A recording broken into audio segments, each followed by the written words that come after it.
Welcome, everybody. So for tonight, we're going to go over designing micro lessons.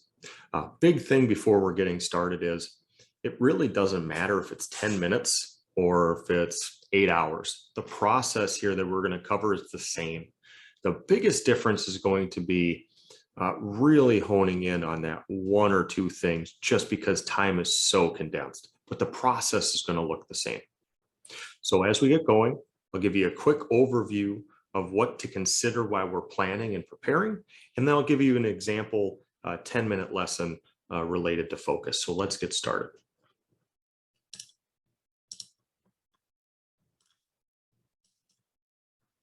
Okay, so as we get started, anytime we're developing content, whether it's for a lesson, a class, a course, doesn't matter, there's 4 concepts we really want to keep in mind to keep it simple for us. The first one is start at the end. What is the objective? Always begin your planning or your preparing with the objective in mind, especially from a learning perspective, something I can observe, which I'll talk more about coming up. But always have the objective in mind. The second one, let's not forget logistics and needs. Whether I'm doing something virtually or in person, there's just going to be certain things I have to make sure I'm aware of. How many people? Am I using technology? Do I even have access to technology if I want to use it? Those type of things. We just want to make sure we're not doing all this work and then we show up and we can't do what we want to do. So don't forget the logistics. But then once we have that, now we can go ahead and develop the plan. And the key thing here is developing the plan will always start with time. So in any 60-minute block of time, you're probably only going to have 1 or 2 primary exercises in general. However, as you're planning, think about the objective and what exercise can help you reach that objective. And when it comes to micro lessons, you're only going to get 1. So keep that in mind. So what's the objective? And what's a primary exercise that I can really knock out quickly within that 10-minute time frame? So then that way, when I'm evaluating the last piece here, how it went, it's really easy for me to assess, okay, did they learn? Did they execute what I wanted them to do so we can move forward? So those are the 4 components in relation to a micro lesson that I'll cover with you this evening. Okay, so getting started, identifying the objectives. So the big thing here, how many do we really need? On average, for any type of training lesson, we're probably not going to do more than 3. And you'll see a couple examples as I get to the bottom here. Because most of our trainings aren't exceeding an hour, especially with a micro lesson, you're probably going to have 1 or 2, which I'll show you when we get to the focus one. But no more than 3 to 5. Otherwise, it's just too much. And all of a sudden, your training gets complicated. And the most impactful training is simple and applicable. So that's why, on average, no more than 3. This is the big one, though. Keep learning in mind. Not all of us have an education background, and that's okay. But keep learning in mind because it's going to be easier for you to observe what you want to see happen. And so a question you can start asking yourself is, what do you want them to be doing with this knowledge? So if I'm teaching them about attention or imagery or whatever that is, what do they need to know and what do I want them to do with it? And so a lot of times we might have them identifying things first. Let's start defining things. There are going to be times where we're having them practice or apply some of these things. Maybe there's some times I just really want them to critically think and I'm just having them evaluate. Maybe it's some of their, we're dispelling some myths. But what this does is this helps align the activities a little bit more. So I might have a couple learning objectives. It's going to be based on learning. And then from there, I could really start looking at what exercises I can pull together, which we'll see next. So here's some examples.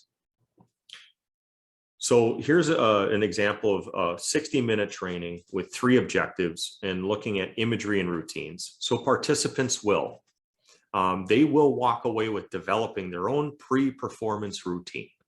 I can see that because I've given them a template, and for the last 10 minutes of the session, they're going to create their own. And I can see how it went, give them some feedback. That's something I can see, that's something I can observe. So develop is basically an example of application. I'm going to create something. However, they can't do that unless they clearly define elements of effective imagery. So when you think about controllability, vividness, perspective, those three elements that we tend to talk a lot about, I might have to educate them on what that is first before we get to that pre-performance routine. So in this stage, this is that first level of learning, just knowledge and definitions and just memorizing this. So I know I have a clear grasp of what these things are before I go to trying applying it. Speaking of another example of application, another learning objective is identifying a specific situation that they might want to mentally rehearse. So when we look at these three things, in this case, they do complement each other, but they might be separate at times. But I thought I'd go with one with imagery, since that's a topic area we discuss quite a bit.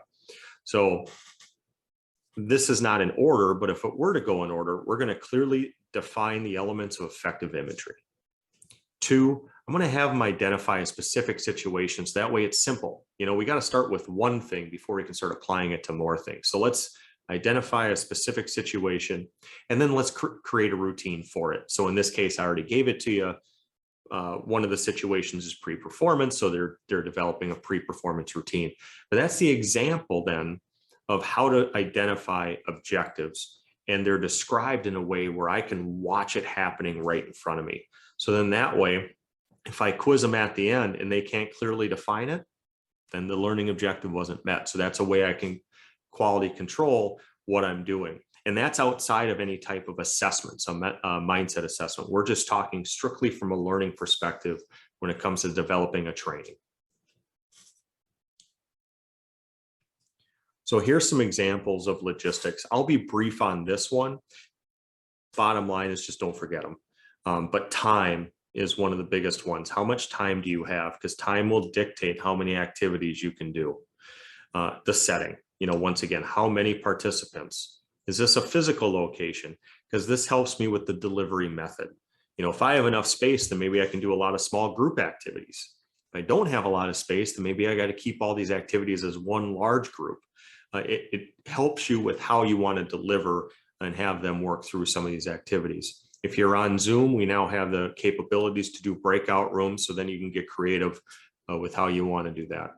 And then, of course, with resources, not just with technology, but are you doing this by yourself? Especially as you get more experienced in your career, and you're getting a little bit more funding for your seminars. If you're doing something larger scale, then you're definitely going to be having other people helping you, facilitating around conversations, running different breakouts. So those are now new considerations that you'll need to keep in mind. Okay, so now to developing the plan, and there's 2 parts here. I'm going to come back to this introduction piece because this is really important. But let's just start with the easiest one first, and that is the activities. So now, based on the objectives, what exercise might be needed? And this starts with how do I want to run this? A lot of times when we're first kicking things off, we might open up with a popcorn activity for the large group, something like that. Maybe I'm asking a set of questions, maybe I'm doing an experiential activity, but it might be big group to start before we start breaking things up. But it still starts with that objective. So once again, if I'm doing an imagery script, then what type of activity are we doing, right? Are they going to work on their own? Or are they going to work in partners? Those are some considerations as you're designing the exercise. This one, though, is what will elevate or deflate your whole activity. Really think about the questions here. How am I setting this up? How am I painting that context? What are the key takeaways that you want to summarize afterward? That is really, really important, and you'll get better at figuring out what types of questions you want to use to set up an exercise and debrief it. Transitions won't necessarily be as relevant in a micro lesson, but in general, how do you want to transition between the topics so it builds and it's not repetitive. One of the hardest things for newer instructors when you're running team sessions is redundancy. And just keeping in mind, okay, if this, the first one is to clearly identify, going back to that imagery. If we're going to talk about building, well, the first one is to clearly identify the fundamentals of imagery. Perspective, controllability. Okay, so that's exercise 1. Throw that stuff out. Then exercise 2, let's start identifying some of those key situations. So we're now building. And then now 3, let's put it all together. Let's go ahead and develop a routine as you're walking away. So you're transitioning a little bit more from topic to topic. So it builds instead of just kind of circles around, which is common. Okay, so now for coming back to the introduction. I break it in 3 things. I'm going to come back to when to introduce yourself in a second, but have a powerful hook 'em right off the bat. We know this, but I think we can be a little bit more creative in how we go about it. So when you're first walking out, you only have a minute to grab someone's attention. So what do you want to do? It's a thought-provoking short story. I love stories. Where I see it go south is people get too long-winded in their story. Give one, get in, get out. Make sure it's really clear. Powerful question, same thing. If you have a great question, that's just as good of a story. You're going to really get them thinking. Where that falls flat is if you just have a flat question. But I love a good question for opening up any type of training session. If you're thinking about it, if you're able to craft one that really gets them critically thinking. And of course, an experiential exercise. That's probably the most common in our field. But the whole point here is the hook 'em should only be there to set the tone for what to expect. I'll give an example of that with the focus one. But in the case of imagery, maybe you open it up with a very specific imagery script to get them thinking about things and the power of imagery to set the tone for how it can be used for the rest of the night. That'd be an example. But it's there to set the flow. Now, in terms of introducing yourself, this is personal preference. I've gotten to the point where I'd like to do a really powerful, or not powerful, but I like to do the hook 'em first. Let me just walk right in. I'll say thank you, thanks for being here, and get right into something. And then afterward, I summarize it and start stating the intent of the night, which is then gives me the opportunity to now introduce myself. So for example, stick with imagery since that's what we've been talking about so far. Maybe walk them through a real short imagery script, summarize, the points of it, and then my role. So I've been doing this for about 12 years now with certain populations. And one of the coolest things about it right now, I'm already going into my experience, and it flows a little bit more. It's not so clunky versus kind of everyone's excited to see you and it just falls flat right away. You should go right into your biography. So it's things to keep in mind. It is personal preference, does not matter. But that's one that I found that I've really liked is let's get their attention right away, get right into the intent, and then use that time to introduce myself, because then I can get them right back in and going into the first full exercise. In a micro lesson, it's much harder. You're probably not really going to get a chance to introduce yourself. So I would save that as its own topic or do it separate. Just so then that way, if you're trying to save some time, that's a good way to kind of move that forward. If you're doing micro lessons, you're probably doing it. You're not going to be doing them as one-offs. They're probably going to be with a group that you're working with, or maybe you're creating general content that's consumable to the masses. And so either way, if the masses are consuming it, they're already getting additional information on you. So you can just kind of get right to the point there.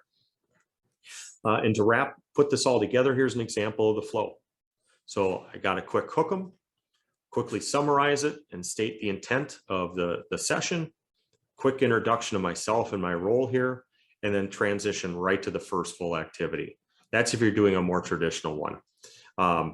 If you're doing a micro lesson, you'll go from 1, 2 to 4. Just skip right in. Okay, so that's the quick overview of what this looks like for putting it all together. What I'm going to go ahead and do now is I will quickly go to touch base on evaluation and feedback. This is important, but in a micro lesson setting, it's going to look very different. So 2 things to keep in mind. If you're just delivering a training session, this is probably a couple of my favorite ones. Have somebody present back. Okay, now that we've went through this, maybe what's something you want to start doing a little bit more and continue doing, maybe stop doing. That's always a good one. And these are informal, by the way. These are more of what we call a formative or summative, assessments. And then what's one thing? What's one thing you're taking away from today that you're thinking about a little bit more? This is something you can just check in. It's self-reported, kind of keeps it fun, keeps it light, keeps it going. That's really good there. If you are using any mindset assessments, you can certainly still check in there. So maybe they're doing an assessment on the TASE, test of attentional and interpersonal styles, and where they're going there. So they've already taken that. And you're training in your micro training or your micro lessons just on one of the factors. Well, then you can still check in with that anyway. You can have them take it again right away after, see how they're progressing in that area. So you can do things like that. However, for these type of things, I'll just stick with this for right now, because if you are using assessments, that's going to be more personal to your approach in your consulting. Okay. So what I am going to do now is dive in to an example. So how do we put all this thing together? So this is kind of a pre-slide that I put together for this video. I can get this going here. But here's an example of objectives. So I'm doing a mock lesson here, micro lesson on attention and focus.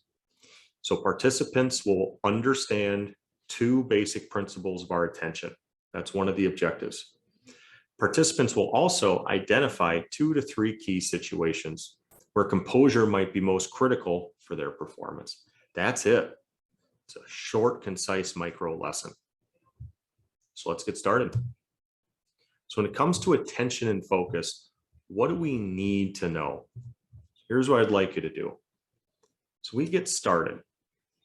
All I want you to do is observe the image. That's it, just observe it. We're going to do this for 2 minutes, and all I want you to do is anytime your mind might wander or you get distracted, you got a thought coming up about something else, just make a note, but that's it. And then just bring your attention back to the target.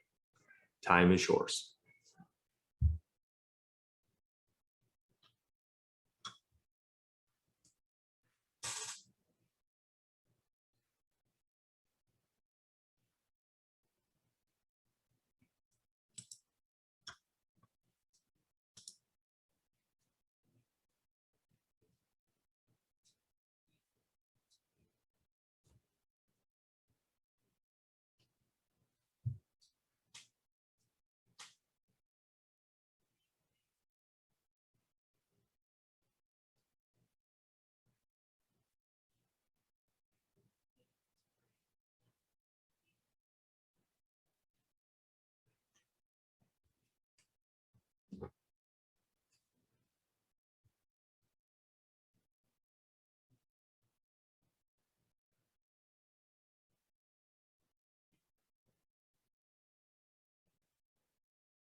Okay, time.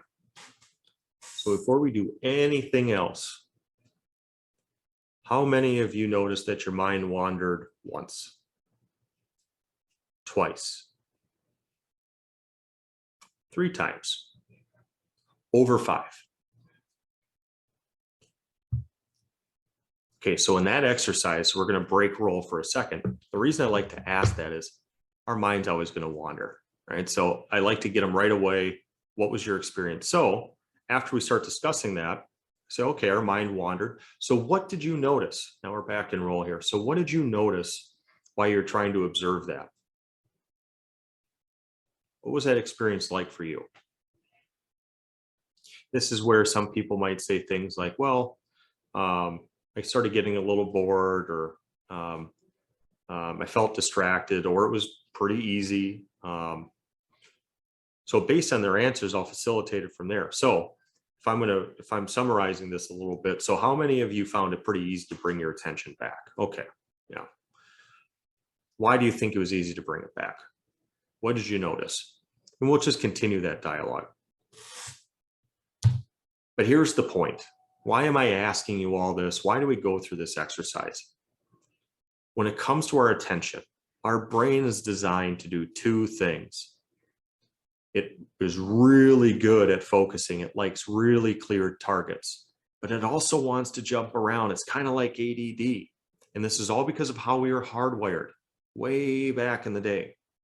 I'm walking out of that cave, I better be able to pick up a target. But it also doesn't do me any good if I'm focused on one target and miss the other one. So because of how our brain's hardwired, it's not intended to sit still. But being aware of these two things, that it does like a specific target, it does like to focus, but it also wants to jump around, we can start training our attention both ways. Because the reality of our attention is, if we really want to strengthen our focus and be composed, it's about navigation, not just concentration. Staring at a grid all day long or a target, that might help you focus on one thing, but it's not helping you shift, because it's only a matter of time when your brain shifts. And without our ability to do that, we wouldn't be able to do complex tasks like sports. Because think about how many things you have to pay attention to when you're competing. And so being able to give our brain a really clear target, like focus over there, is good. But then we can also teach it to shift around to make sure we're not missing anything. And then that way, our ability to play a little faster, a little bit more precise, gets easier and easier the more we practice. And then distractions are just fleeting. They're really not going to take our attention away from things that matter. And so think about it in terms of navigation, not concentration.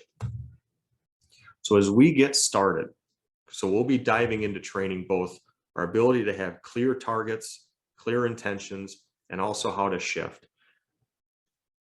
So as we set the tone for that, as we wrap up tonight, identify 2 to 3 situations. What are 2 to 3 situations for you that are non-negotiable? I mean, vital, like I gotta be locked in. What are those? And if you only have one, that's fine. But let's shoot for 2 to 3 really important situations, because that's what we'll build around as we're getting more comfortable with this training. Time is yours. Okay, so we'll speed up through that part. You can see where I'm going with it. Okay, so now here's the summary. Our brain is not designed to just focus. It likes both clear targets, and it has to shift its attention around. So once again, the big theme for tonight as we're going into this attention training is navigation versus pure concentration. It's all about navigating. Do I know where I want it?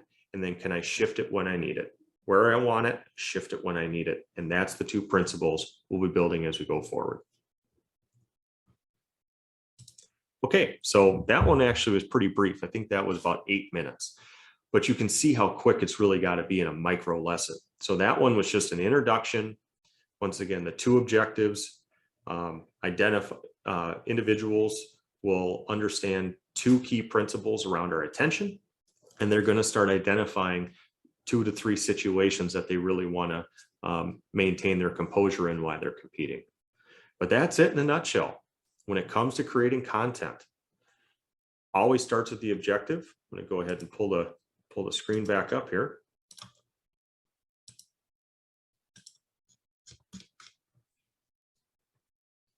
State the objective, be really clear. Keep in mind the logistics and the needs. That's going to make developing the plan a lot easier. What's the objective? Then what are the exercises? And pinging between both of them is how I want to evaluate. What are the things that I can observe, that I can see, to know that my goals are met when I'm delivering the training? Thanks.